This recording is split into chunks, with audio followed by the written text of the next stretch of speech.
ఆదోని మండల పరిధిలో ఇస్వి గ్రామ ప్రజలు కలుషితమైన నీళ్లు తాగి అస్వస్థతకు గురై చాలా మంది ఆసుపత్రిలో చికిత్స పొందుతున్నారు. దీనిపై కదిలిన అధికార యంత్రాంగం సోమవారం ఉదయం గ్రామంలో ఆరోగ్య సేవలు మొదలుపెట్టారు. అయితే గ్రామంలో ఉన్న ఆరోగ్య కేంద్రంలో కాలం చెల్లిన ఎక్స్పైరీ అయిన మందులు బయటపడ్డాయి.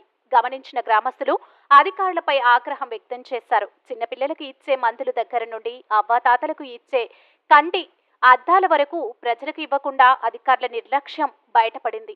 సంబంధించినపై అధికారులు చర్యలు తీసుకోవాలని గ్రామ ప్రజలు డిమాండ్ చేశారు. గ్రామంలో డ్రైనేజీ సమస్యలు, తాగునీటి సమస్యలు ఉన్నాయని, సచివాలయం సిబ్బంది కాలయాపన కోసం వస్తున్నట్టుగా ఉందని, గ్రామంలో సమస్యలు విలేవయ తాండవం చేస్తున్నాయని విమర్శించారు. ఏ ఊరు మీది? హెల్మెట్ టైం అయిపోయింది, ఇస్తారు ఊర్లోనా? ఇస్వి. నీ పేరు? నా పేరు మస్తానండి. మా ఊరికి ఇచ్చినారు కానీ ఇవన్నీ పబ్లిక్ ఏమి ఇవ్వలేదు సార్. వచ్చి స్టాఫ్లో పెట్టినారు, దాంట్లో మా మంచి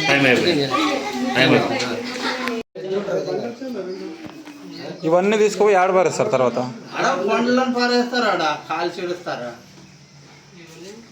నాయన ఎవరి మీద పెరుగుతున్నాడు, అందరు చూసింటాడు.